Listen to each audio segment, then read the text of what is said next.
Hoy queremos ser la empresa más grande de alimentos premium colombianos para el mundo. Replicamos mucho la historia del café. Eso yo creo que nos ayudó como a mostrarle al colombiano que Colombia también tenía uno de los mejores cacaos del mundo. Porque a eso no se le pasa la vida y no reconoce los grandes logros, no reconoce lo que está pasando y que pasa muy rápido realmente. ¿Cuántas barras de chocolate venden al año? Hola, mi nombre es Pedro Miquelsen, soy el fundador de Armatura. Y les quiero dar la bienvenida a nuestro podcast. Construye tu mejor versión. Bueno, hoy tenemos el placer de estar aquí con Alberto Henao. Alberto es cofundador y CEO de Chocolates Loc. Bueno, ya tiene mucho más que chocolates, pero pues es una empresa de alimentos de verdad que admirable. Alberto ha tenido también una trayectoria como empresario muy interesante. Entonces, pues nada, Alberto, un placer tenerte hoy acá. Pero muchas gracias por la invitación, por tenernos en el podcast y ojalá podamos tener un buen tiempo para hablar y aquí conocernos un poco más. La primera pregunta es, para ti, ¿qué significa construir tu mejor versión? No sé cómo enfocarla, pero en el sentido es, yo creo que la mejor versión de uno es como, yo tengo una hija de 4 años y yo siempre digo, si yo no estoy, ¿qué le dirían que yo fui a mi hija? Y yo creo que eso ha cambiado mucho la forma de que yo haga cierto approach a muchas cosas en mi vida. Y es entender, si hoy yo falto y no estoy, si ella se encuentra con usted en la calle y le dice, oiga, su papá fue esto. Y yo creo que eso es construir la mejor versión. Y en el fondo termina siendo, uy, qué rico dejar un gran legado y algo lindo que uno pueda mostrar. Y no solamente lindo en las cosas materiales, sino un legado que uno logre tocar muchas personas en el camino. Muy lindo, muy chévere. Uno de mis libros favoritos es un libro que se llama 7 hábitos de las personas altamente efectivas. Y de ese libro arranca pidiéndole a uno que no se imagine el discurso de alguien, o sea, el discurso de una hija o de un hijo, de alguien que uno lo quiere mucho, cuando uno lo están enterrando, ¿cierto? Que es una imagen muy fuerte, pero pues, o sea, ahorita que le dices, si yo no estoy, ¿qué le dirían a mi hija? Me parece que es una forma muy chévere que genera mucha conciencia de los actos que uno hace, de la persona en la que uno se convierte. Entonces creo que es una muy buena respuesta. Quiero que arranquemos hablando un poco de tu trayectoria como empresario. ¿Cómo arranca esta historia? Yo creo que desde el colegio yo tenía la chispa como de emprendedor, pero a veces uno se confunde entre emprendedor y comerciante, que eso es bien un laxo que yo te lo voy a explicar cómo lo veía yo, y es, yo muy rápidamente me di cuenta que a mí no me gustaba ser comerciante. Comerciante es, te vendo este carro y me gano una comisión, te ayudo a vender esto y te pido una comisión. Eso muy rápido me entendí que no era lo que hacía como que me motivaba para moverme. Lo que realmente me empezaba a motivar era el entendimiento de un ecosistema empresarial. Y lo digo así como tan sofisticado, pero era, uy, qué rico tener una empresa, un logo, qué rico tener empleados, qué rico pagar una nómina. Eso es lo que yo me imaginaba, ¿cierto? Y entonces uno dice, eso es lo que uno empieza como a fantasear o a pensar desde el colegio. Entonces estudié la administración del CESA y empiezo a buscar como los primeros negocios. Empecé a buscar comercialización de agua y de café. Entonces yo tenía una marca de café que se llamaba Tierra Grata y le empecé a vender al CESA el café. Entonces lo tostaba en Chinchiná, me llegaba la marca, lo vendía, después le vendía a la Javeriana a las cafeterías y después me metí con agua. Entonces empecé a hacer las botellitas de agua con etiqueta a las universidades. Cosa curiosa es que genera un volumen interesante, entonces empecé a buscar cómo asociarme con la empresa de aguas de La Calera, pero nunca logré eso, pero era como el fin de buscar ese objetivo. Ahí aprendí de comercialización, de cerrar una propuesta, de llevar la hojita, de hacer la fila a las compradoras, que yo creo que maletear es fundamental en cualquier negocio. Sí. Y aprender a maletear es importante. Y después tuve una inversión en unos bares. Y listo, uno cuando se gradúa dice, bueno, ahora hay que ya pues empezamos a ver qué hacemos. Y empecé a trabajar. Mes de enero del BBVA, 6 meses en práctica.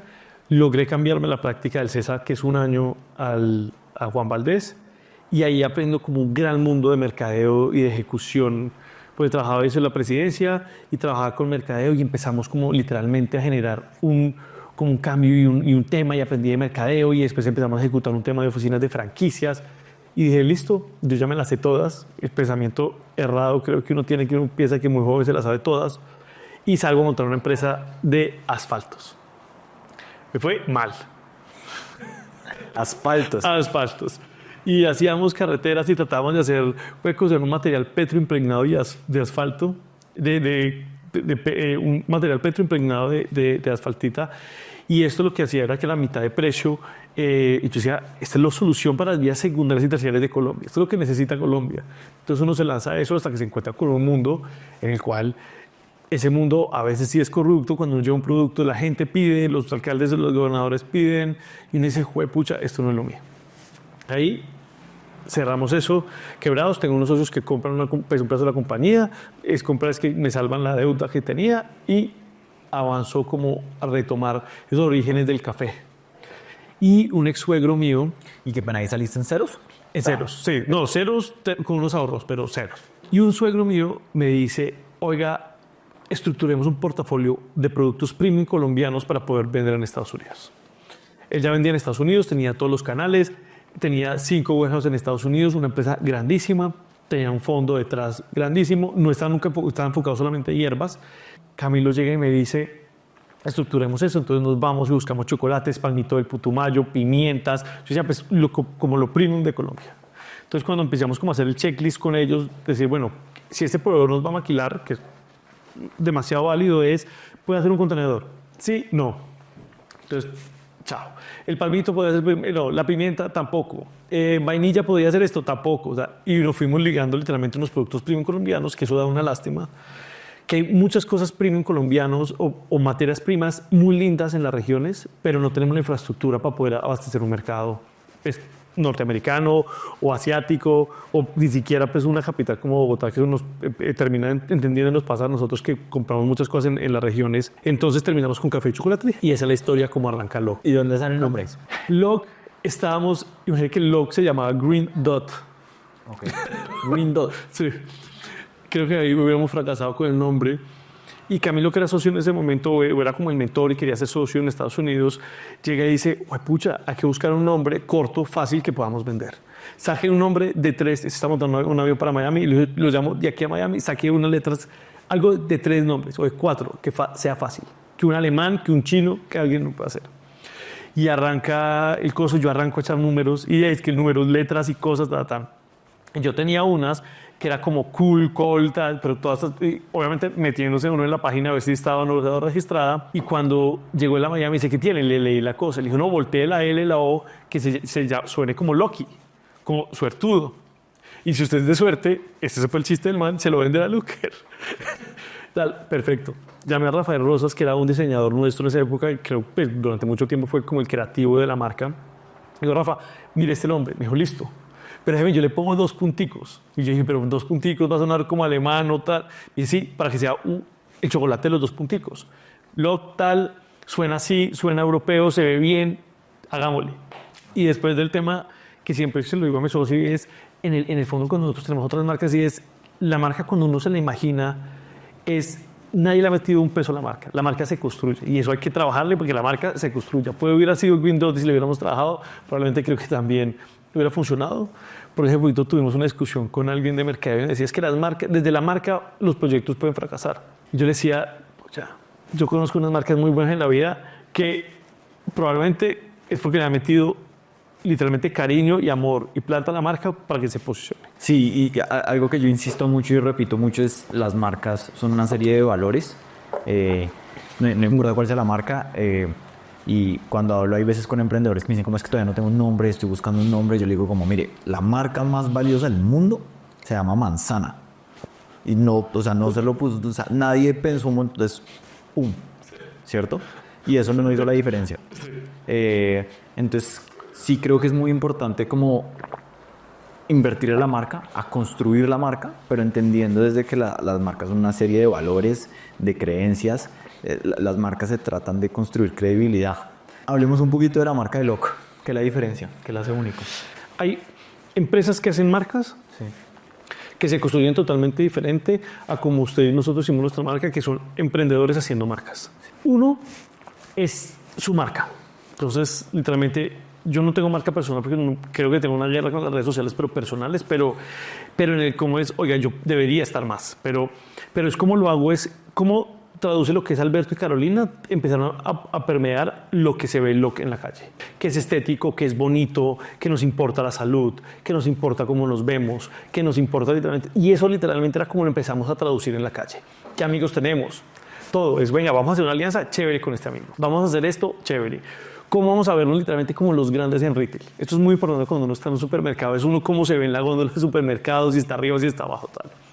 Y yo siempre le decía, Caro, pues pucha, ¿cómo nos vamos a ver como estos manes que son los líderes en la mitad de la góndola? Hoy lo logramos, pero nos ha costado ganarnos el espacio, hacerle, vender, ver dinámicas. Y eso pero era como el sueño de lo que a uno le importaba realmente en la construcción de marca. Cuando las empresas grandes montan una marca, entonces montan un gerente de marca y el gerente de marca tiene un presupuesto.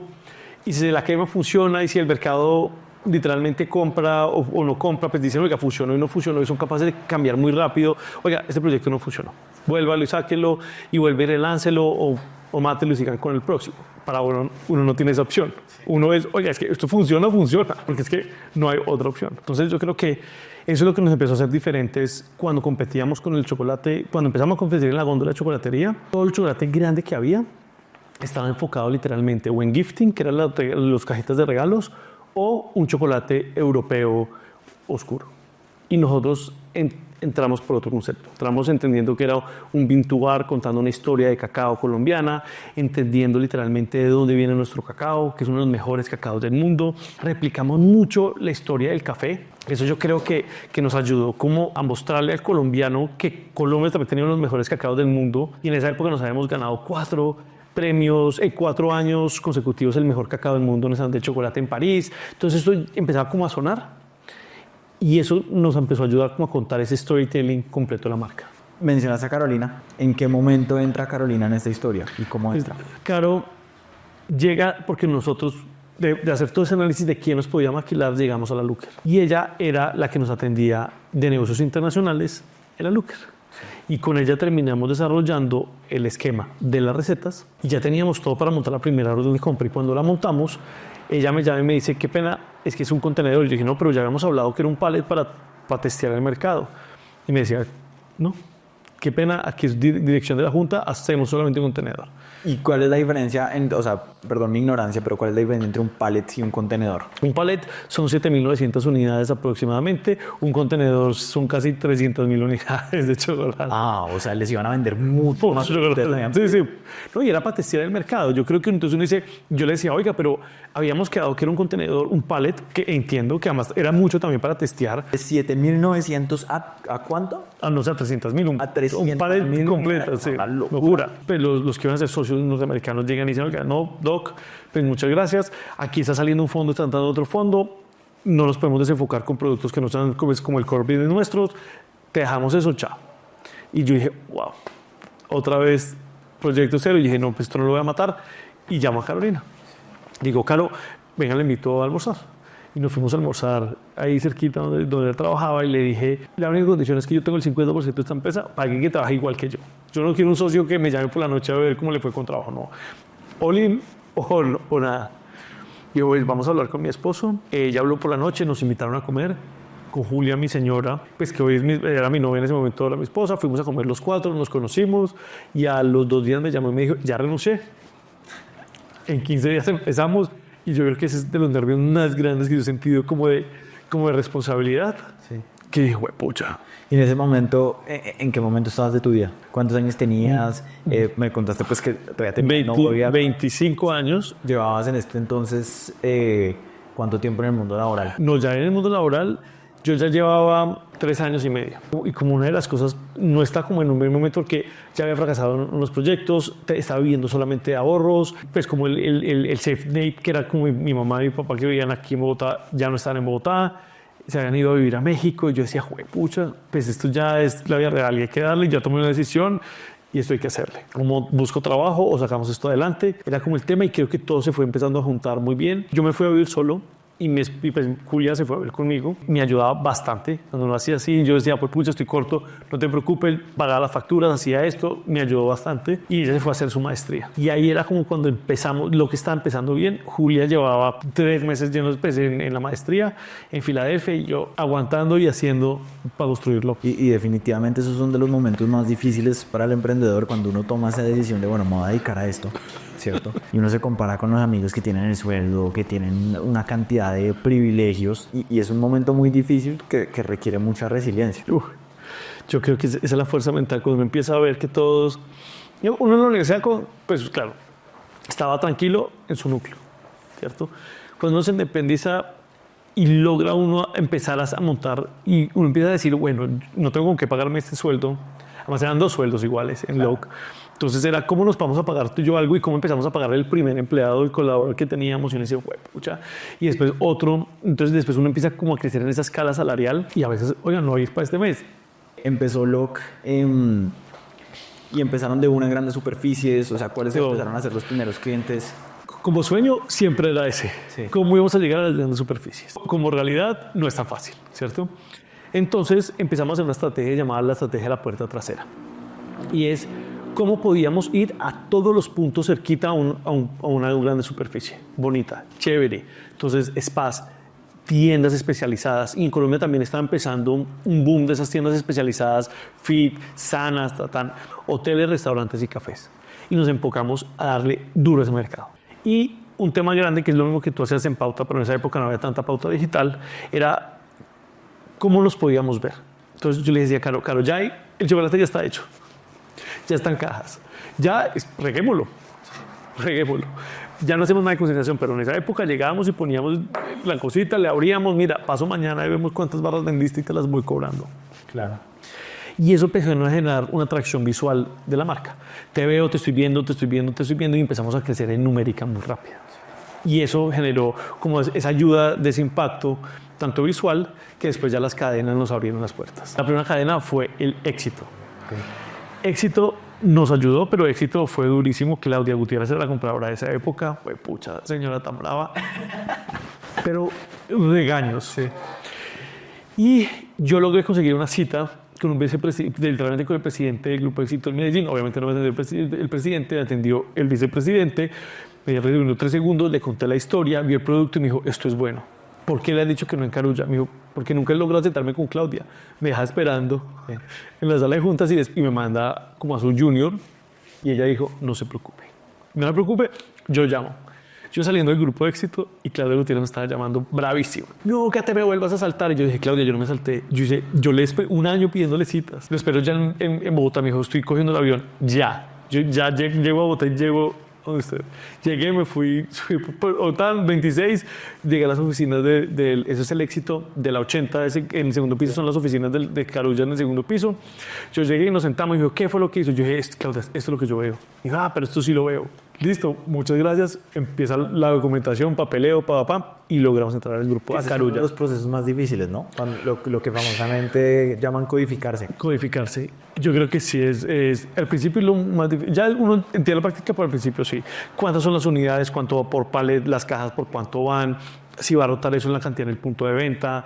Que los códigos de barra estén bien, que te den los PLUs y después todos los programas de calidad. Pues piden calidad, procesos, hasta que uno ya logra mandar sus papeles. Lo más difícil el problema que no vimos era cuándo llegaba la primera orden de compra y por cuánto iba a llegar la primera orden de compra. Esa es la más difícil, porque nosotros hemos estimado una cajita por punto de venta y cuando se llama el llenado de canal, no piden una caja, sino piden 1 o 2 dependiendo de los puntos, entonces era el doble. Y uno tiene una frecuencia de entrega que te llega hoy, entregas en 2 días o entregas en 3 días dependiendo de lo que tú hayas negociado. Y no, pues nosotros en 3 días tenemos esto y nosotros hicimos pues una cajita por punto es tanto, tal. Y llegaron 6 cajas por punto y a vender. O sea, la orden de compra llegó por 6 cajas por punto. Por punto. Una máster completa. ¿Y tenía una equivocación? No. No tenía. No. Okay. Ya fui a Claudia. Sí. No tengo ni todo este espacio. ¿Cuánto te doy? Yo no sé. Pues te va a llegar una multa y yo, pucha, corra, planta, trabajemos, hagamos y logramos entregar. ¿Qué logramos hacer ahí completo? Que creo que eso nos ayudó también bastante y es una equivocación mía era que cuando dijeron por cuánto vienen las Master, yo puse que la caja Master viene por 6. Es verdad, vienen 6 displays de 12 unidades. Pero nunca decía que por cuánto me van a comprar. Solamente la caja cerrada viene por tanto. Que realmente pues, uno hace una caja para vender cajas cerradas, no abrir una caja y vender un display o vender unidades sueltas. Todo eso está. Cuando llegó esa orden de compra, Claudia dijo, ¿qué hicieron? ¿Qué equivocación? Esto no va a rotar. Y dije, Claudia, eso va a rotar. Yo me voy a encargar de eso. Y nos enfocamos en vender y rotar. Lo que pasa es que como había tanto producto en las tiendas, empezamos a ganarnos espacio. Entonces, en el mundo saludable, que en el mundo kosher, que el sin azúcar, que en la parte de chocolatería, que en la parte de confitería. Y nos empezamos, misma casi estrategia que hicimos afuera, la empezamos a regar también en calle. Gracias a Dios, se vendió el producto, llegaron las siguientes órdenes de compra y empezamos. Y de ahí sí empezamos muy rápido. Jumbo ahí nos codificó, muy chévere. Después, Olímpica nos abrió las puertas y los grandes también empezamos. ¿Qué es lo más difícil de emprender en el sector? Es que es muy distinto al de restaurantes, que tienen otros retos muy distintos. Yo creo que lo más difícil, yo creo que hay muchas cosas difíciles. Y además dependiendo como del eslabón del tiempo en el que estuviéramos del emprendimiento. Si me lo preguntas, en esa época estamos hablando, cuando estamos empezando, que era lo más difícil, yo creo que era uno solo tratando de hacer muchas cosas con un pequeño equipo. Éramos como 4 personas tratando de comerse el mundo y haciéndolo y creciendo. Después hay una parte grande del costo de crecimiento, que entendimos mucho el costo de crecer y nos costó lágrimas, sudor y entender los números y entender que esto va, que es un juego de plata y de sumas y de restas, como me imagino que todos los juegos. Y yo creo que hoy en mi vida, ¿cuál es el reto más grande? Yo creo que es mantener a mi equipo motivado. Y cómo no pasamos una temporada como hoy, que es nuestra temporada, llevamos 3 meses con agotados, entonces el equipo comercial, que la meta es grande, pero hay agotados porque la planta se dañó una máquina, porque esto, entonces la gente esto, o llegó una orden de compra como nos pasó, que nunca había llegado una orden así de grande del grupo de éxito, que yo dije, ¿qué es esto? Y decirle, no te puedo entregar, que no hay, es imposible. Y a mí hay un tema ahí que me parece difícil de esas órdenes de compra y que me parece de lo más difícil, y es, o sea, la orden de compra la pone el canal de venta, la superficie, llámese El Éxito, Jumbo, Olímpica, pero ellos no pagan de contado, entonces es un poquito como un voto, o sea, es un salto al vacío. Le voy a pedir, no sé, 200.000 unidades, créame que yo las 200.000 unidades las voy a vender y se las voy a pagar a crédito, ¿cierto? A 60 días. Que eso a mí me parece una locura, porque en mi lado lo que me toca hacer es que a mí me toca hacer la proyección, yo decido más o menos cuánto compro, se lo vendo directo al cliente. De contado. De contado. Entonces yo digo, no, o sea, que a mí me digan cuánto tengo que pedir, ¿cierto? Que yo confíe en ese número ciegamente y que no me garanticen que me lo van a comprar y además que sea perecedero, me parece... Es un tonto reto. Entonces, chocolate de leche, o por ejemplo el chocolate blanco que está aquí, con nibs de cacao, 12 meses. Entonces uno dice, uy, pucha, 12 meses, uno piensa que es mucho, pero mientras que uno lo produce, tiene un stock en el almacén, porque pues uno tiene que tener un mes de stock para poder responder, mientras que llega el cliente, mientras que el cliente lo pone, lo exhibe, uno dice, uy, y la cadena te lo vuelve en 3 meses, 3 meses antes de que se venda para que uno alcance o a rotarlo, a sacarlo en promoción o que vea qué hacer. Entonces es corto realmente como ese juego. Y uno dice, eso es un gran reto. Pero cuando te estás hablando de la orden de compra, que ya volvemos al tema, es que uno tiene a todo su equipo como motivado, entonces llega esa orden de compra, entonces planta sufre porque perdimos una cantidad, comercial se desinfla porque dice, venga, pues esta es mi platica de la comisión del año, pues del último mes, entonces abastecimiento sufre, todo el mundo le empieza a pagar en los egos. Y uno, pues, no en el ego, sino como pucha, su trabajo. Y entonces ese reto que uno tiene es, oiga, ¿cómo vamos a hacer esto? Y eso súmele que estamos en fin de año, revisoría fiscal encima, contabilidad encima, haciendo, señores, pero acuérdense que el 26 se acaba esto, no podemos facturar más, me tienes que entregar todos esos informes, todos esos reportes. ¿Cómo uno mantiene como ese equipo motivado para que en los tiempos difíciles, que además diciembre es difícil? Yo siempre lo escribo como que hay etapas del emprendimiento, una etapa muy marcada, y cada etapa pues tiene sus retos y tiene sus cosas muy lindas. Para mí la primera etapa es, usted qué tanto puede hacer con sus 2 manos y hágale. Claro.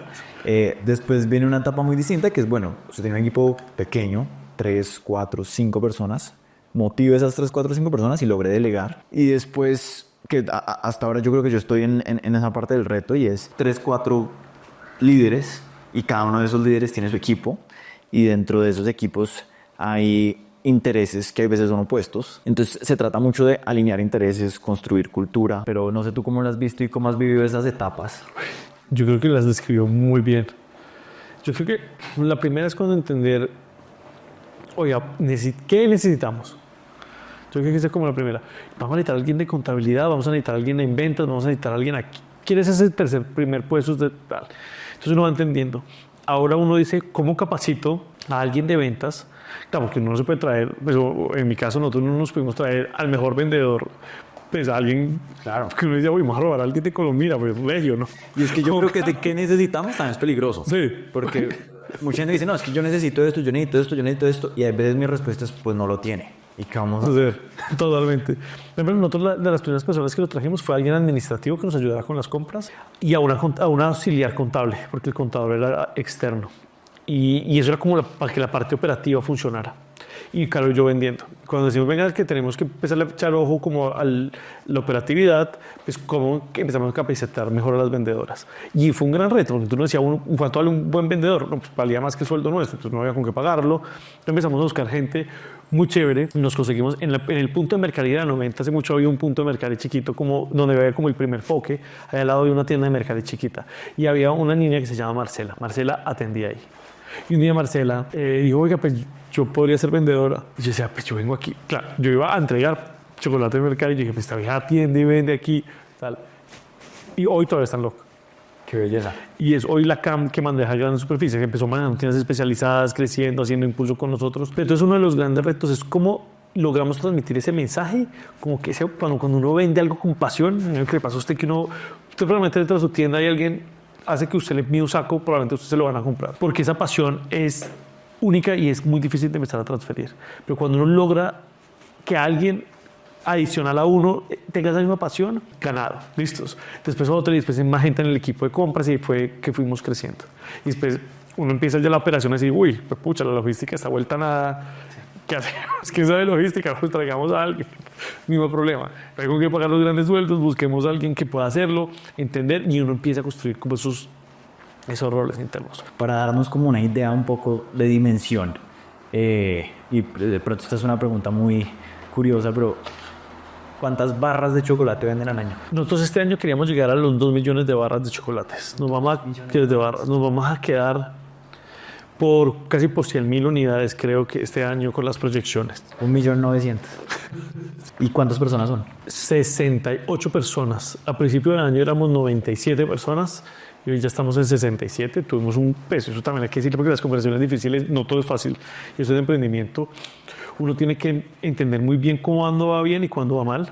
Este año nos dio muy duro los precios internacionales del cacao. Para que te des una idea, nosotros en enero estábamos en $2.300 tonelada, $3.000 aproximadamente, con lo que habíamos jugado casi todo el 2023. Para abril del 2024 estábamos en $11.000 tonelada, $10.980 tonelada, 300%. ¡Qué locura! La materia prima. ¿Y qué pasa? Que se vuelve lo curioso de esta guerra, es cómo transfieres ese costo directamente al consumidor para que una barra de chocolate no salga de precio ni salga de nada. Los grandes tienen mucho stock de materia prima, entonces se demoran en subir los precios. Pues uno que no tiene de gran stock tiene que comprar cositas de a poquitos. Y eso fue lo que decimos, venga, no nos aguanta, luche con las cadenas, luche con los clientes internacionales. China, que era un cliente que estaba creciendo altísimo, digo, pues no te vuelvo a comprar. Pues hasta que se dio cuenta que ya no era solamente el producto colombiano, sino ya empezaron a subir todas las marcas, literalmente de Asia y los de Japón también, que son muy fuertes en China. Ahí sí nos llamó y dijo, sí, qué pena. Pues pensé que eras porque tú te ibas a ganar esto, no. De hecho, venga, libros abiertos, veamos cómo podemos estructurar el negocio para que funcione. Y entendimos que teníamos que reducir una parte operativa. Sí. Y nos construimos y volvimos un equipo un poquito más sólido y hacerle. Sí, que yo creo que es de las cosas más difíciles. Es de las cosas más difíciles. Yo siempre digo que mi parte favorita del trabajo es la gente y al mismo tiempo también es la parte que más me cuesta. Porque tiene muchas cosas muy lindas, muy chéveres. Uno dar empleo es de las cosas más chéveres que hay. Uno tener que a veces quitar ese empleo y a veces sacar a alguien es de las cosas más dolorosas. Y además a veces se va gente que uno dice, nosotros a veces pecamos, pues no pecamos, pero uno a veces pues pucha, porque lo necesita o porque se gana mucho o para tal. Y esa decisión es tan difícil de tomar. Es muy difícil. Entonces, ¿qué necesita la empresa? ¿Qué necesita la empresa? Como siempre decía, esto es duro, pero es lo que necesita la empresa.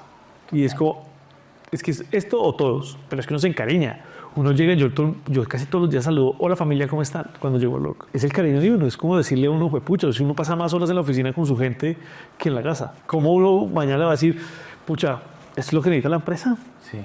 Pero en el fondo uno como que se tiene que empezar a endurecer un poco con eso y dejar esa parte como ese core del emprendimiento, que es eso que uno siempre había soñado desde chiquito cuando te conté la empresa, que uno sí quería empresa y quería generar trabajo y tener que decirle a alguien, pucha, hoy hasta aquí trabajas, es duro, pero esas son decisiones difíciles. Y ahí yo he leído mucho de una definición que es la diferencia como entre una familia y un equipo de alto rendimiento. Yo soy muy futbolero y lo que hablan mucho es la diferencia en una familia es yo te voy a querer no importa qué pase, ¿cierto? En un equipo de alto rendimiento es te quiero mucho, pero si no estás al 100 no te puedo poner y no te puedo tener. He luchado mucho con eso también porque es que yo creo que más que todo cuando uno pasa momentos difíciles con alguien, eso crea muchos vínculos. Entonces uno ya no se quiere desprender de esa persona.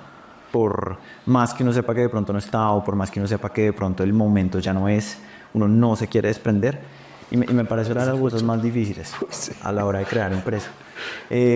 Volviendo un poquito al negocio y a la industria, se hablaba de China, se hablaba de Francia. Estábamos hablando de que, bueno, se lograron codificar en Éxito, en Jumbo, en Carulla, empezaron a crecer en grandes superficies en Colombia. ¿Cómo se empieza a dar ese paso de internacionalización?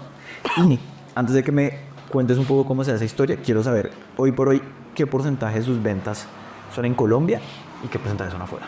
Listo, a diciembre a la fecha, ayer que vi, 25% de nuestras ventas son internacionales. Okay. Con dos esquemas que tenemos. El primer esquema, nosotros esquemas. Uno es Private Label, que está creciendo bastante en maquilas para supermercados gringos y mexicanos. La segunda estrategia que hicimos fue montar, yo te voy a contar la historia por qué montamos empresas afuera, que eso creo que va muy bien cuando empezamos, y es, íbamos a ferias y uno es una marca nueva y entonces un distribuidor decía, bueno, ¿y cuál es el budget de presupuesto y de mercadeo y cuánto le vas a meter a esto? Y uno decía, uy, eso a mí, o sea, entonces yo te voy a dar todo mi producto a crédito, ¿cierto? Con una orden de compra que usted me envía, con unas proyecciones que usted hizo. Y aparte, si usted quiere que le dé plata para usted vender el producto, así, y por anticipado, y por esto, y funciona. Entonces uno dice, y uno por dentro se dice, oye, y yo estoy debiendo los tiquetes que para estar aquí, y estoy todavía pagando a cuotas del stand que monté en Nueva York. Y uno dice, sí, y no, sí, tal. Entonces, muy ágilmente entendimos que puede ser errado o no errado, pero pues cuando uno, como es dos manos con lo que tengo, hacemos lo que podemos hacer. Diseñamos una estrategia de cómo montamos una filial con unos socios locales que pudieran ser como una parte de emprendedores o emprendimiento pues un poquito más activos en el negocio para que nos funcionara. Replicando mucho la estrategia de la puerta trasera para poder llegar a los volúmenes. Eso nos ha funcionado perfecto en dos países. Francia nos funcionó muy bien hasta la pandemia. Francia este año la cerramos y también hay que decirlo, cuando uno fracasa en un país dice no pudimos y ya después entramos en Francia, que es un caso bonito para entender el tema. Nos funcionó en Estados Unidos la estrategia de la puerta trasera, no, pero nos funcionó muy bien para ir a todas las ferias y estar en ya muchos retails grandes como tal, ¿cierto? Entonces en Estados Unidos aplicamos ferias, tener producto, vender en Amazon, que estamos vendiendo bastante en Amazon, y tener producto listo, disponible en FDA para vender a los clientes norteamericanos. ¿Qué nos sirvió mucho? Que muchas empresas pequeñas, cuando empezamos a distribuidores, uy, no tengo que girar un cheque a Colombia, buenísimo. Te lo mando por correo a Estados Unidos, una empresa gringa, perfecto, check. México, muy buena socia, empezamos a crecer bastante, estrategia de puerta trasera, ya llegamos al Chedraui, Palacio del Hierro, empezamos a crecer bastante en México. En México ya habíamos hecho también unos pilares con un distribuidor que no nos funcionó tanto por su logística y ella retomó y recogió muy rápido eso, también ventas en Amazon también enfocados, producto, diseño de cajas para ellos, tal, y ahí empezamos a crecer. Francia nos funcionó muy bien la estrategia de la puerta trasera, pero nunca nos funcionó dar el paso a las grandes superficies. Costos, impuestos, somos más caros que el chocolate local, el francés no invierte tanto en chocolate porque es una cultura de chocolate barata, bueno, pero barato. No nos funciona. Este año tomamos la decisión de castigar. Pero tener esas empresas ahí nos ayudó a abrir muchas partes de mercado. Por ejemplo, Francia desarrolló mucho, literalmente, lo que es Rumania, lo que nos ayuda, Rumania desde Colombia, nos ayudó mucho a Austria, a Suiza, a Alemania. a vender producto de pequeños distribuidores que empezaron a crecer y ya le compran directamente a Colombia. Eso nos ayudaron. China es un distribuidor exclusivo, es decir, él se enamoró de la marca, le metió la ficha china y es Lock China y él la maneja y solamente maneja un producto. Pues todo nuestro portafolio y va creciendo bastante. Alberti, qué pena, pero todos estos distribuidores también es la misma figura. Yo le mando una orden de compra, mando un crédito. Entonces, yo voy a exportar algo a Suiza. Sí, No me imagino cuánto vale los tenedores. Pero ¿qué hacemos? Es que 50%. Okay. 50% por entregado de contado y 50% el otro lado. Sí, pero ya hay unos que no. Ya China es grande que dice, yo te pago, el flujo empieza así en 15 días, en 20 días. Entonces uno empieza a financiar China y es un crecimiento en China que es complejo, un contenedor, y entonces ya llega la hora del segundo contenedor y dice, hey, no me has pagado el primero. Y uno dice, ¿será que este va a ser papá? Entonces ya es empezar a reducir riesgos, porque a veces cuando uno empieza solamente a crecer, el riesgo, uno siempre ve riesgo, pero por crecer uno empieza a hacerse, a emocionarse y a hacerse el de las gafas y todo el mundo, si nadie está viendo la factura que está ahí, si eso nos va mal, nos metemos un golpe duro. Sí. Entonces este año fue un año también de organización bastante y no se exporta nada que no tenga el 50% pagado, punto. Nuestras filiales sí, afuera nada. Listos. Entonces China entendió, Australia entendió, Rumanía entiendo, pagan y se despachan. Seguro también unos no entendieron y por eso decidiste bajarlos de bus. Sí, que también es una parte difícil del emprendimiento. Y es también decirle a uno no a un cliente es también duro. O que cuando uno se empieza a bajar de precio, cuando uno dice, ¿yo qué hice con esta negociación? Simplemente por ganarse no, oiga, no, fue mal negocio, listo, se acaba. Y creo que es gran parte del éxito. Yo creo que, pues esto es una teoría muy popular, pero la estrategia no está en lo que uno le dice sí, sino en lo que uno le dice no. Cuando uno le dice no a muchas cosas, porque es que, algo que yo he aprendido en mi carrera y que me ha costado mucho, porque también al comienzo uno arranca con esa mentalidad de sí se puede y ese optimismo y hágale. Después uno se va dando cuenta que es mucho más fácil uno morirse de indigestión y de hacer demasiadas cosas que de tener foco. Entonces, cada cosa que uno le dice sí, de cierta forma lo va a obligar a uno a decirle que no a algo. Entonces yo creo que uno tiene que entender que cada no que uno da te va a permitir decirle sí a las 2, 3 cosas que tú quieres hacer. Foco, totalmente. Mucho. ¿Y dónde está ese foco ahorita en Lock? Yo creo que ese foco en Lock hoy, mi foco hoy, porque yo ya no hago ventas, está literalmente la parte operativa y de producción. Hoy estamos cambiando un esquema completo y manejamos 5 líneas de producción completas y hoy estamos vendiendo más chocolate que el que podemos producir. Entonces tocó lo que nos habíamos recogido en un tiempo de problema. Un gran problema, pero grave, porque ver pasar la venta, no responder... Es un happy problem. Sí. Pues entonces la solución cuesta un huevo porque hay que comprar máquinas, entonces cómo lo hacemos más costo eficiente y qué tan rápido podíamos llegar a hacerlo. Pero entonces yo ahí me estoy enfocando bastante, es cómo generamos un crecimiento desde la producción en Lock, viendo que no puedan, pues, que cada vez que uno prende un satélite de maquila, aunque no les dé todo el chocolate, pues los márgenes se disminuyen y uno sí ve a mi margen bajar como compañía, entonces uno también le duele. Dice, pucha, deberíamos estar haciendo todo acá porque es que el margen cuando lo hacemos es 5 veces más grande, o pues, bueno, 5 veces, no, 20% más grande que uno le está dando el 20% a alguien para que uno le termine su producto. Entonces entender eso muy rápido, entonces hacer el proyecto, entonces uno dice, pues pucha, esta máquina cuánta electricidad necesita, la bodega tiene para la capacidad de instalación, cuáles son las instalaciones y todo lo que implica literalmente traernos una máquina más grande para producir. Entonces, una máquina desata en 5 máquinas más, porque ya produces más, pero no tienes dónde empacarlo, no tienes dónde almacenarlo, no tienes el túnel de enfriamiento con las capacidades. Y eso, el proyecto que era así, termina un proyecto así de grande y busca la plata, pásalo en junta. Entonces entiendo que el problema más importante que tienen hoy por hoy es que están vendiendo más de lo que están produciendo. Entonces hay que los problemas grandes. La producción de una forma sostenible. Tenemos una ruptura de los inventarios enormes. Entonces, creo que es un problema feliz, entre comillas, es porque no, los problemas que uno más miedo le tienes a no vender. Yo viéndote y un poquito te has descrito como un perfil muy comercial. Esto suena como un problema un poco más de ingeniería, ¿cierto? Sí. Entonces, ahí te quiero preguntar un poco cómo describirías tú tus fortalezas, cómo describirías tú tus debilidades y cómo haces para decidir si eres la mejor persona para ir a solucionar ese problema o si lo mejor es que lo solucione alguien más. No, yo le digo, yo soy un bobo con suerte. Realmente no. Yo digo, mi equipo, para eso están acá. tráigame soluciones, no me traiga problemas. Que, usted sabe más de calidad, usted sabe más de producción, usted sabe más de ventas. Aquí estamos piloteando esto de la mejor manera, pero en el fondo yo creo que tengo un gran convencimiento o gran poder de poder transmitir los mensajes positivamente, que me va bien con eso. Creo que tengo una parte que tengo dormida hace mucho tiempo, hace 2 años, es la parte comercial, aunque sigo manejando unos clientes, pero eso me gusta en el fondo.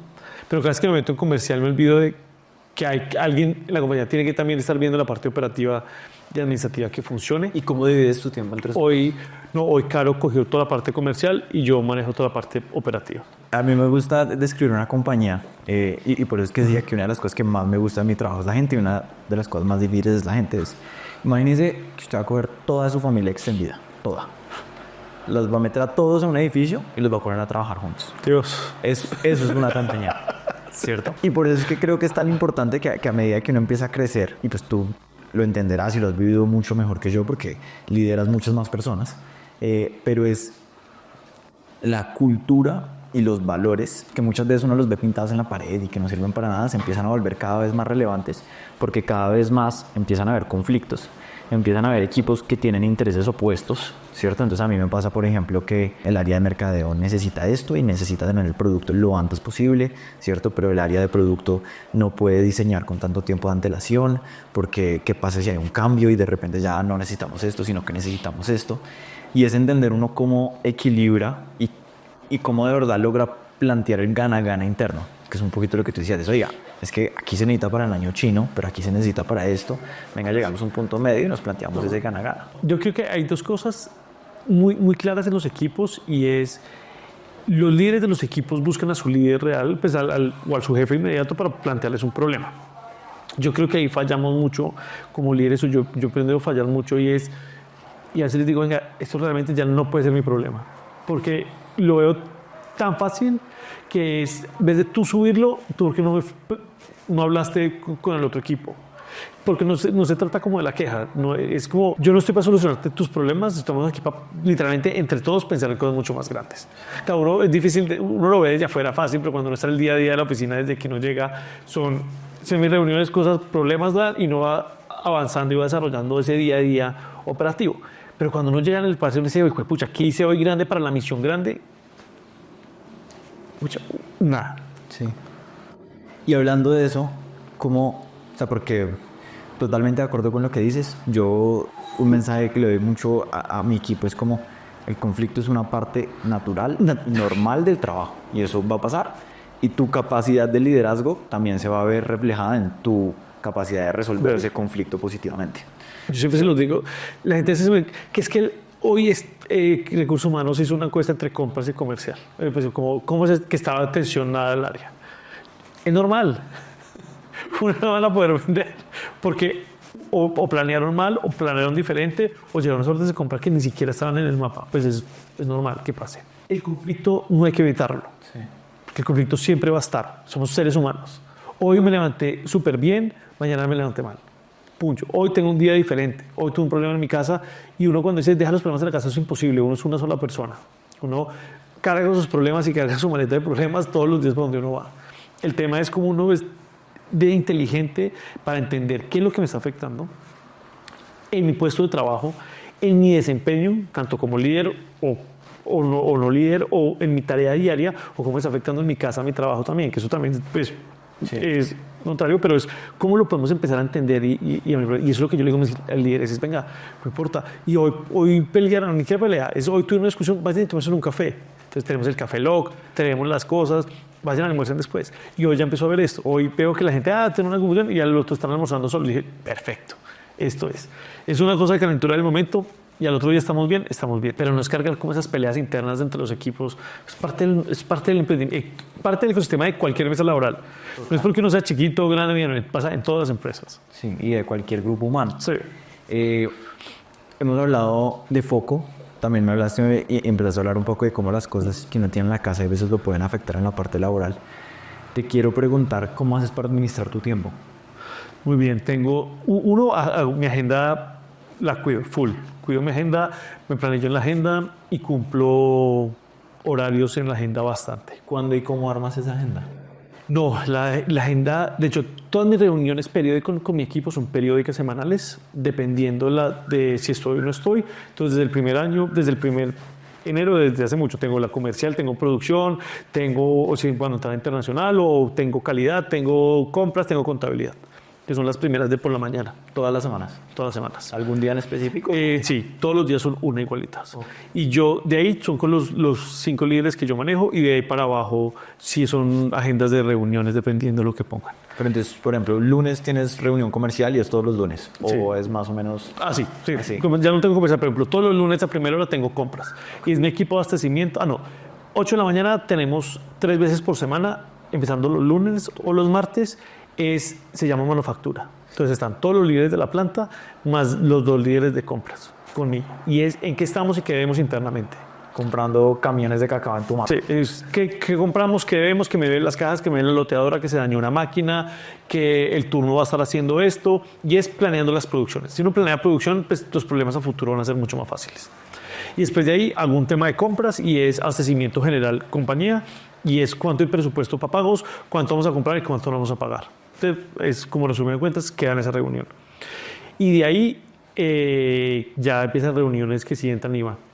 Los martes siempre tengo una reunión cada 15 días que son líderes, y nos sentamos Carolina y yo con todos los líderes de la compañía, y eso tiene una agenda propia para llevar. No la dirigimos nosotros dos, la dirige Stephanie, que es la parte legal de la compañía. Tiene una agenda y tiene que estar todo preparado. Entonces, en esa reunión, nada es que todo pues, preparado con un tema que se va a hablar y se habla en esa reunión.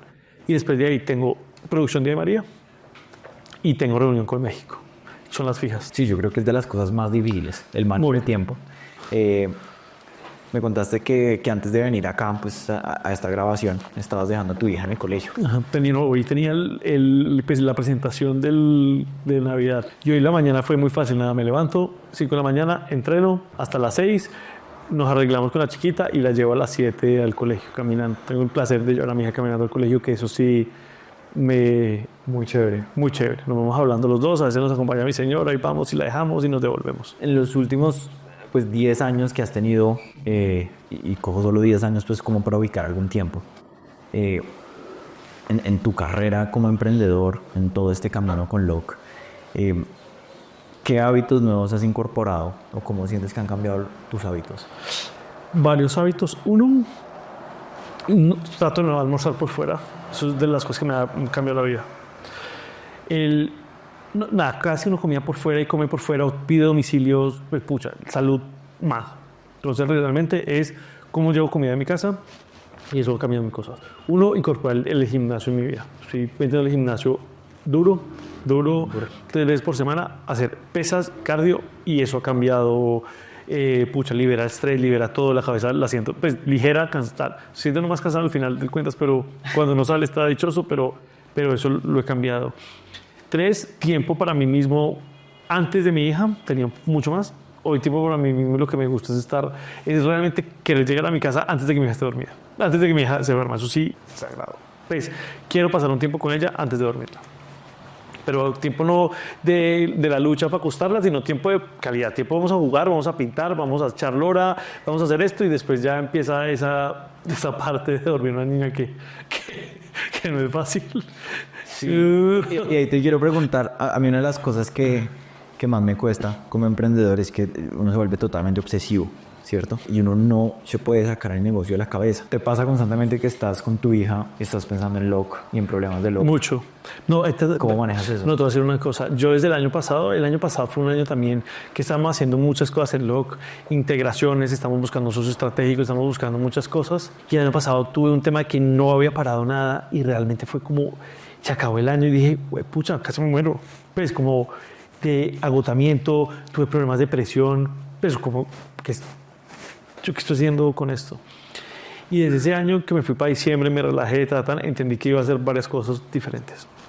Lo primero es, yo dije, el pensamiento siempre va a estar, pero por ejemplo, cambié de no estar trabajando tanto en mi casa. Yo llegaba y entonces trabajaba y después de dormir a mi hija volví a trabajar. No, ya digo, pues, qué rico leer, qué rico ver una película, qué rico tomarme un vino con mi señora y no tenemos que trabajar tanto. Es como una. 2, cuando estoy con mi hija, cuando estoy con mi familia, sí estoy con mi familia. No juego el celular aparte, no chateo, me pueden llamar Eso, tal, no total. Y la cosa más grande, y es no todo tiene que ser inmediato. Un problema, cuando se lo dicen a uno, la cabeza lo expande o lo entiende muy rápido, pero siempre el problema es mucho más rápido. No tiene que ser hoy. El problema mañana va a estar igual, no hay que solucionar nada rápido. Y eso me ha generado que los problemas se van decantando mucho más rápidos. No soy tan reactivo como antes. Antes, claro, muy acelerado, hablo rápido, pero entonces hablaba más rápido, todo tenía que ser para allá, todo tenía que funcionar y después viene con carajo. La visión es esa, para allá vamos, sí, hoy no tiene que pasar. Y haciendo eso, he quitado presiones internas mías de problemas que uno veía mucho más rápido. Que veía, pucha, esto es coca. No tengo que reaccionar rápido. Si uno lo va decantando solo, se va decantando y se va arreglando. Hay problemas que ni siquiera ya los vuelvo. Si es un problema y lo tengo ahí, lo voy monitoreando, pucha, se arregló solo. Cosas como es que uno piensa que siempre tiene que actuar para un problema. Yo hoy no estoy reaccionando rápido en nada. ¿Qué similitudes tiene liderar una compañía con liderar una familia? Uy, similitudes. No, ninguna. Uno en la familia, uno en la casa no es el jefe. El jefe es mi señora y el jefe de mi señora creo que es mi hija. Mentiras, pero... Ella manda, lo que ella... Ella no sé, mentiras, no. No, yo varias cosas. Yo creo que oír y preguntar. Es que en el fondo cuando yo termino hoy como este pensamiento que te está contando, uno en el fondo tiene que ser mucho más como un espectador que está viendo este juego y después entrar a opinar chévere, pero cosas contundentes, pero ser un poquito más espectador. Y eso pasa con mi hija también. Y a veces... Este juego te refieres como la vida. A la vida. No a la vida, sino al ecosistema del emprendimiento y al empresario. Porque cuando a veces uno, que lo que me pasaba mucho el año pasado es que operaba tanto, que mi gran reproche contra mí mismo es no hiciste nada para la gran meta. Es decir, hacia allá vamos y ¿qué estás haciendo para allá?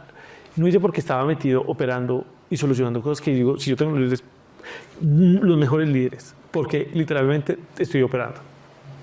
Hoy opero contigo y te ayudo en ciertas cosas y listos. Yo hoy como estoy aportando todos los días para la gran meta. Ese es, hoy trabajo para esa gran meta. Pero lo que sí me vuelve muy chévere, no es que tengo mucho tiempo en lo porque desde que llego tengo mil cosas y reuniones, pero es cómo pienso en grandes proyectos, cómo los puedo desarrollar mucho más rápidos. Me metí mucho este año en implementar, por ejemplo, el ERP y me lo he gozado de implementación porque es un cambio grande, es un cambio de metodología, es un cambio de pensamiento. Hasta bautizamos el proyecto, cómo empiezo a motivar a mi gente porque sé que va a ser más carga de trabajo desde enero del próximo año que nos vamos a empezar, pero es cómo empezamos a hacer esos grandes cambios que me funcionan, pero no irme a operar. Pues como para mí, no. Y eso se traslada a la casa y que uno, si tiene que ser un gran escucha, venga, vamos a preguntar, oír que una niña de 4 años le cuente a uno es muy difícil. Sí. Entonces, mientras que va jugando, le va contando 3 cosas y se lo va contando, vamos generando, y ella empieza a contar y cuenta y pasamos las cosas. Yo creo que uno sí tiene que ser un gran espectador para verlo, porque a eso no se le pasa la vida y no reconoce los grandes logros, no reconoce lo que está pasando y se le fue a uno el que pasa muy rápido realmente. Y eso es como, no es espectador de que nada está pasando, sino es, uy, estamos bien, mi hija está creciendo, está al colegio, pucha, la empezaba bien, sí, con problemas, pero vamos bien. Y reconocer es lindo. Y eso lo aprendí hace nada. Y es como, pucha, si yo hubiera hecho esto hace años, creo que me hubiera gozado más como esa parte de ese emprendimiento también chiquito y el cambio de oficina y después la segunda oficina y después esto y más gente. Que a veces uno va en ese acelere y va creciendo que uno nunca se da cuenta que ha hecho. Pues se da cuenta después al final, pero no se reconoce las cosas. Y eso hay que reconocerlo. Muy chévere ese cambio, creo que es muy lindo. Me gusta a veces entender la vida como un juego, porque es que a veces uno le pasa, más que toda medida que uno empieza a tener más responsabilidades, uno dice que esto tiene que salir, punto. Tiene que salir y esto tiene que salir bien y no hay ninguna excusa y punto. Y eso lo lleva a uno a tener una personalidad muy rígida. Y creo que hay veces entender la vida como un juego donde uno hay veces gana, donde uno hay veces pierde, donde hay veces pasan cosas que no son justas, que uno no elige y que simplemente pasó. Pues le ayuda a uno un poco a liberarse de esa presión. Entonces me gusta pues esa percepción de entender la vida como un juego. Quiero salirme un poco del aspecto familiar que lo tocamos. Quiero volver un poquito al negocio que hemos venido hablando todo el tiempo, pero te has referido constantemente a la gran meta. Quiero saber cuál es esa gran meta. nosotros LOC, hace unos años, LOC quería ser la empresa más grande de alimentos saludables colombianos. ¿Cierto? Y hoy hemos configurado varias cosas y hoy queremos ser la empresa más grande de alimentos premium colombianos para el mundo. Y a eso le estamos luchando 100%. Y ya no solamente una marca, éramos 7 empresas, este año nos fusionamos. Ay María se fusiona con LOC, Local, que era la planta de producción, nos fusionamos, pero es entender cómo vamos generando un gran organismo en el que nos somos capaces de movernos un poquito más, no más rápido, pero sí con mucha más firmeza hacia esa meta. Y esa meta hay que apostarle, porque a veces uno solamente se encarga o en venta de chocolatería, que uno solamente está acostumbrado a venta de chocolatería. No, venga, pero tenemos que mirar la línea de granolas y tenemos que ver la línea de mieles y tenemos que ver las salsas picantes y entonces ya tenemos que empezar a ver todo el tema de maquilas y tenemos que ver 1000 cosas. Entonces uno empieza a entender que esto ya tiene muchas más aristas. Entonces, cómo vamos viendo áreas por áreas, líneas completas, profundidad de mercado, y eso es ya lo que tenemos que empezar a ver. Cómo nos empezamos a mover mucho más rápido para llegar a esa. Es una misión ambiciosa. Empresa más grande de alimentos premium para el mundo. De la región. De la región. Yo escuchándote hablar también, pucha, pienso en el flujo de caja y me da miedo porque es como así que yo pago de contado, pago de crédito. ¿Has recibido inversión de afuera? ¿Cómo manejas tú? Hasta el año pasado recibimos inversión no de afuera, sino de un socio estratégico, de un family office, pero anteriormente, ¿cómo los financiábamos? Porque eso cambia dos pilares muy grandes. Somos amigos de los bancos, 100%. El crédito no me da miedo, deber plata no me da miedo, pues responsable. Es ir a buscar los créditos, estar atento de las tasas, tener muy buena relación con bancos. Tenemos 3 líneas de los bancos y se monitorea muy fácil quién nos puede prestar, a qué tasa, se compra y vendo créditos sin ningún problema. No me da miedo. Pues hay mucha gente que es que el banco me va a decir, nada, si a alguien le prestó más barato, pague. Eso, pucha, intereses duros. Pero no pagar los intereses, tratar de bajar los intereses lo que más se pueda. Y que estamos saliendo unas grandes tasas, claro, pucha, que nos pegaron a todos. Mucho factoring con las facturas. Sí, para literalmente traer la plata rápido, perdemos dos puntos de la factura, pero es plata en mano y 2 puntos menos, pero es parte del dinamismo para darle oxigenación. Los crecimientos grandes, hicimos un plan de negocio de expansión con nuestro socio. El socio llega, le crea el plan de expansión, lo estamos poniendo en marcha y pues entra la crisis de todo. Los impuestos autoprocesados, el precio del cacao 300% por encima, tasas de interés por las nubes. Entonces tuvimos que reajustar un poco en ese plan de expansión. Logramos darle la vuelta al negocio con todo eso, pues ya bajaron las tasas. No se bajó. No se bajó, firme. Entonces, bueno, tenía esa pregunta de estructuras de capital, porque es que yo creo que también ese es uno de los retos más importantes de crecer, ¿cierto? Es uno de los retos más. Nosotros alcanzamos a crecer 9 años sin socios y sin tener que poner plata de los socios, pero siendo juiciosos en el crecimiento y cuidando la rentabilidad de los productos y revisando las líneas por líneas, que hay que como hacer como esa tarea juicioso. Y eso yo creo que cualquier emprendedor lo tiene que hacer. Costeando muy bien, que es un gran falla de los emprendimientos que veo. Total. Que el costeo está mal, lo diseñan mal porque hay que entender el modelo de costos dependiendo literalmente de la categoría que uno esté, pero eso cuesta bastante. Y entonces, o sea, para volver un poquito al crecimiento, yo creo que el crecimiento tiene unos retos de capital. Yo creo que tiene muchos retos organizacionales, pero también creo que tiene un reto psicológico muy importante, que es uno entender como, bueno, uno tiene grandes metas, pero uno también quiere vivir y estar presente en el día a día. Y es algo con lo que yo lucho mucho. Digo, ¿será que simplemente mi misión es llevar esto a la luna, cueste lo que cueste? ¿O será que más bien lo que tengo que hacer es crecer un poco más lento y vivir un poco más tranquilo? Yo creo que son las etapas. Yo creo que todas las etapas vienen. Yo creo que yo estoy pasando por una etapa en la cual hoy quiero disfrutar a mi hija. Pero mi hija probablemente pueda tener 16, 18 años que ya no quiera estar con uno. Probablemente va a ser otro empujón de 10 años clavado en la empresa. Pues, digo, y son etapas. Y hace 2 años era otra etapa totalmente diferente. Y hace 4 estaba una etapa que era, bajé la cabeza, que sí, pues te digo una cosa de reconocimiento y hay que reconocérselo, sin importar la etapa. Pero yo, cuando la gente dice, ¿cómo hizo? Yo dije, pucha, yo un día dije, ¿es esto el producto? Bajé la cabeza y trabajé. Cuando levanté la cabeza, dije, uy, la gente por lo menos conoce el LOC. Pero no, por la gente que uno dice, uy, yo conozco ese chocolate, uy, pucha, qué bueno. Algo hicimos bien. Pero nunca como que dije, uy, esos hitos que uno va teniendo en las compañías y como uno personal, como gerente, que va viendo, ya logré esto, cerré esto, abrí mi propia tienda como tu caso. ¿Usted lo celebró? Sí, yo lo celebré. De todos modos, creo que pasa mucho eso. Y yo ya estoy pensando en una segunda tienda. Y también creo que es uno de los retos que más me cuesta porque sí creo que, como dices, la vida va cada vez más rápido. Y vivo muchas veces con esa lucha interna de... o sea, como la satisfacción tiene que estar en el proceso y no en la meta. Pero algo que a mí me parece innegociable, tener metas grandes y tener metas que uno lo motiven. Y por ejemplo, por eso me gusta tanto que tengas esta meta, que es una meta ambiciosa, grande, que hace que todo el mundo se levante y trabaje.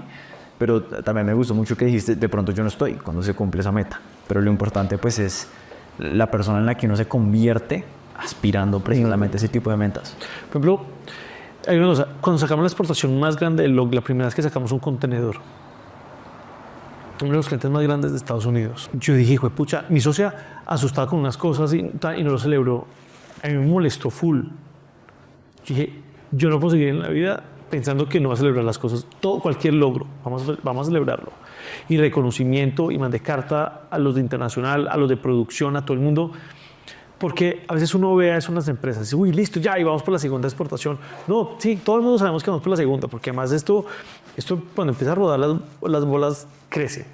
Yo te cuento una historia de los puntos de venta que nosotros tuvimos, pero el entendimiento es, si a mí me hace feliz reconocer las cosas, yo lo voy a hacer.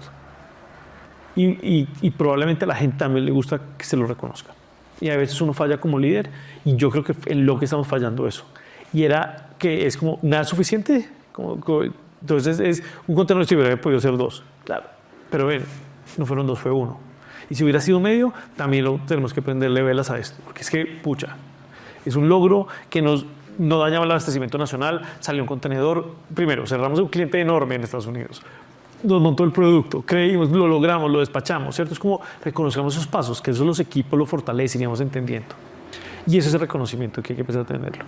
No como empresarial y personal. Sí. Y eso hoy me hace feliz y es, oiga, paremos y pucha, a todos. Total. Un aplauso. Bien. Tenía un entrenador de fútbol que cuando nos celebrábamos los goles, nos puteaba. Nos decía, no, celebren porque, o sea, los tienen que celebrar. Y nos regañaba hasta por no celebrar. Porque sí, creo que muchas veces uno siente que si paro y celebro, entonces como que me voy a ver como conformista. Y no quiero verme como conformista, sino que quiero seguir con el pedal a fondo. Pero sí creo que es muy importante la celebración. Es normal cuando uno piensa en la otra. Y probablemente ya no está viendo en una, se está viendo, uy, pues pucha, ¿cómo va a franquiciar esto en Cali, en Medellín, en Cartagena? ¿Y cómo voy a ir a hablar en el Polanco? Voy a abrir 2 tiendas en México. Pucha, esa es la parte linda de la cabeza de uno. Es que uno es capaz de pensar en 6 meses y en un año y uno sea capaz de estructurar ese plan mental. Pero el objetivo de reconocimiento es, pucha, en esta trayectoria de hacer un salto de digital a la tienda y lo logré y está aquí y lo está haciendo bien en ventas.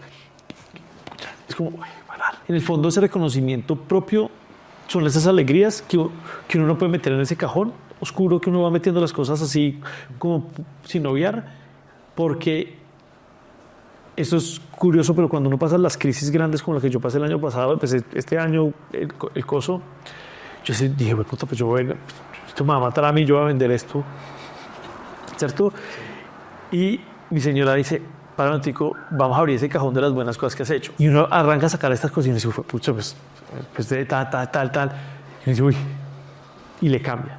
Entonces yo creo que para esas crisis difíciles que a todo emprendimiento, a toda empresa y empresario le va a tocar, tanto personales como empresariales, siempre hay que tener la bolsita de los buenos recuerdos y las cosas para que uno realmente entienda uno por qué lo está haciendo. Me gusta mucho que menciones a tu esposa y que menciones cómo en este momento difícil te llevó, porque hablamos bastante de tu relación con tu hija y ya acercándonos un poquito como hacia el final de este capítulo, te quiero preguntar un poco por cómo ha sido tu relación con tu esposa y esa relación también cómo se ha visto o favorecida o afectada por el negocio, porque es que, o sea... Sí, muy buena pregunta. Yo creo que yo me casé muy bien casado.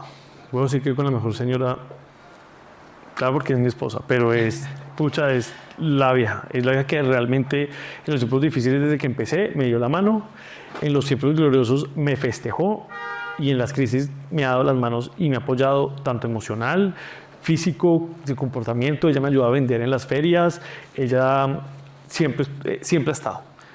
Pero de las cosas más bonitas del hogar, cuando estamos, ella también es empresaria, le va muy bien en su área, es abogada, tiene un bufete de abogados, lleva para 11 abogados en 2 años, que es grande, crece, le funciona todo, pero creo que nos complementamos muy bien y hemos tenido unas reglas muy claras y es, aquí estamos para apoyarte. Y esto no es para sacar reclamos si hoy tú tuviste que trabajar, nada.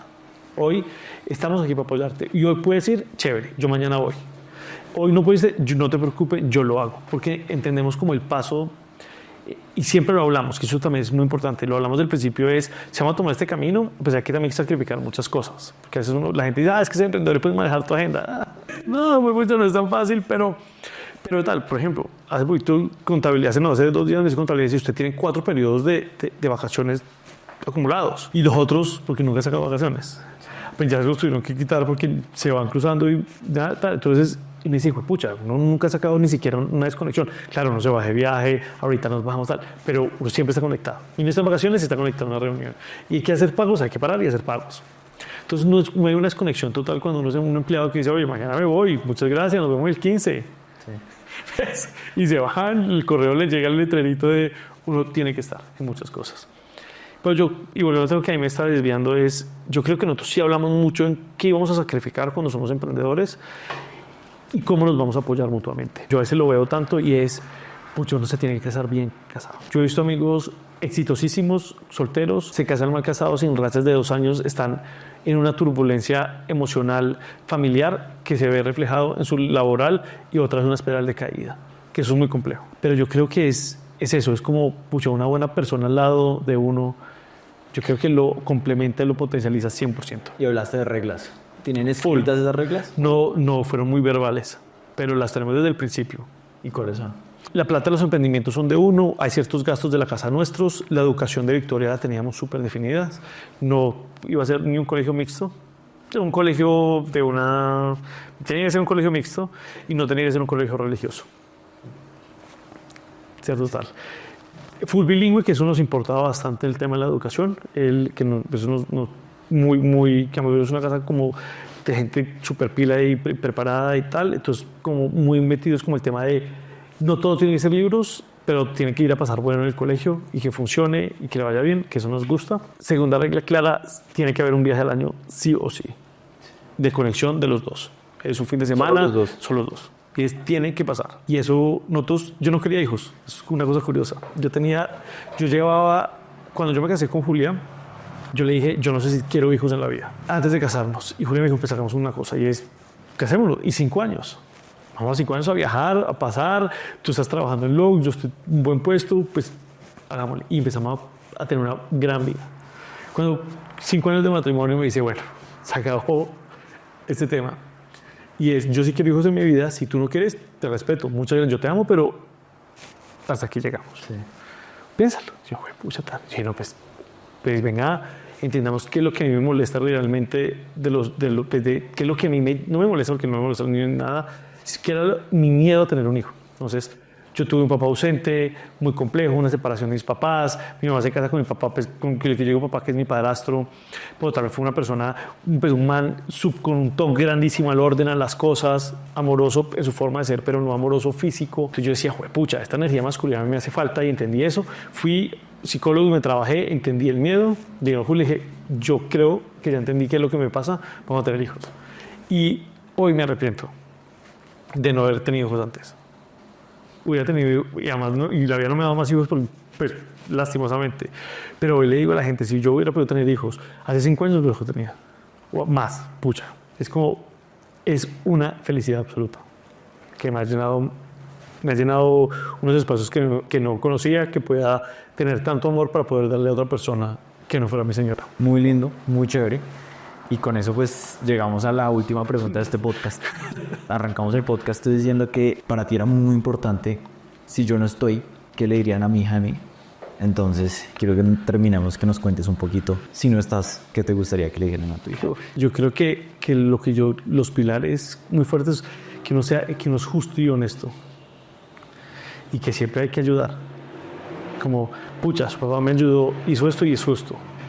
Y yo creo que eso es una de las balanzas clarísimas que yo tengo en la vida. Clarísimas. Perfecto, no, pues Alberto, muchas gracias de verdad. Muchas gracias por la invitación, qué buen podcast. De hecho, algún día tenemos que hacerlo al contrario para que se cuente su historia de una. Listo. Ya para cerrar hoy, Alberto tiene un premio muy especial para nuestra audiencia. Si quieres, Alberto, cuéntales un poquito de qué se trata. Les queremos regalar un 25% en la página de Log Foods, www.logfoods.com. Ahí van a encontrar todas nuestras referencias, chocolate, granolas, miel y Ay María. Y el código es LOGARMATURA25 para que nos compren cuando vean el capítulo. Hasta luego y muchas gracias.